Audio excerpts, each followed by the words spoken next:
Welcome back to the Chelsweets kitchen. Today we're making this festive Easter basket cake.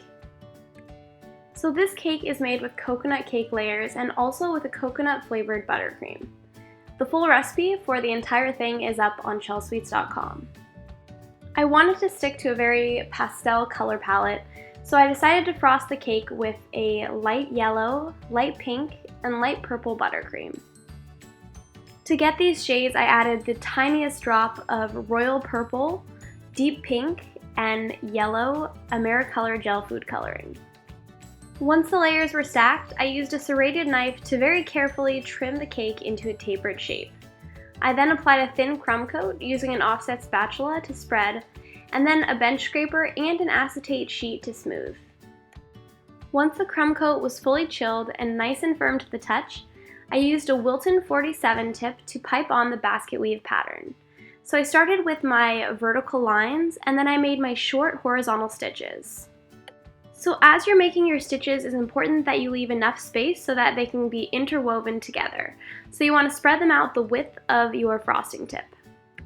I had to take a few breaks while doing this because it was pretty exhausting for my hand. But once it was completed, I flipped the cake over using an additional cake ground. I used a small offset spatula to carefully separate the extra cake ground from the top of the cake, and then removed a bit of cake using a spoon. This will make it easier when we're filling the top of the basket with Easter goodies.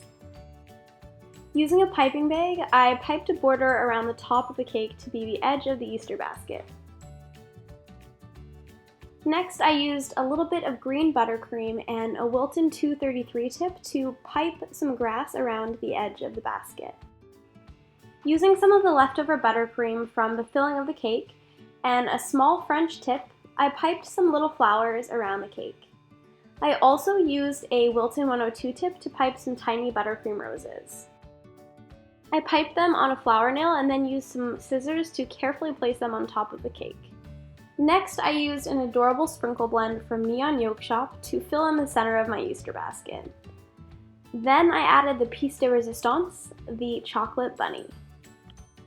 I really pushed it into the cake to try to keep it secure, but if you're transporting this cake and are worried about that, you can either use a wooden skewer or some pieces of uncooked spaghetti to keep it in place. I then filled in with some robin's egg candies and some peeps.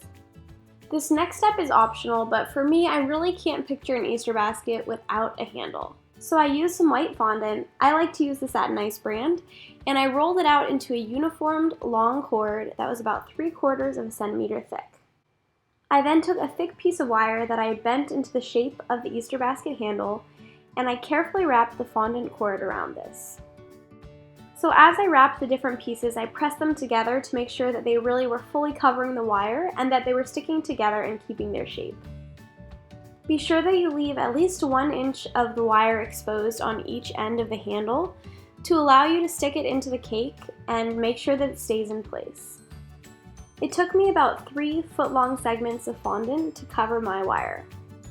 I let the handle sit for about an hour to firm up, and I then carefully inserted it on top of my cake. I felt like it needed a little something extra, so I added a purple fabric ribbon that I got at Target. And that's all there is to it. This Easter basket cake is complete. Then it was time to cut in to see the fun colors that we added between the layers. I love this cake because you really can customize it to include whatever your favorite Easter colors or Easter goodies are. Thanks so much for watching. If you guys enjoyed this video, be sure to click the like and subscribe buttons below.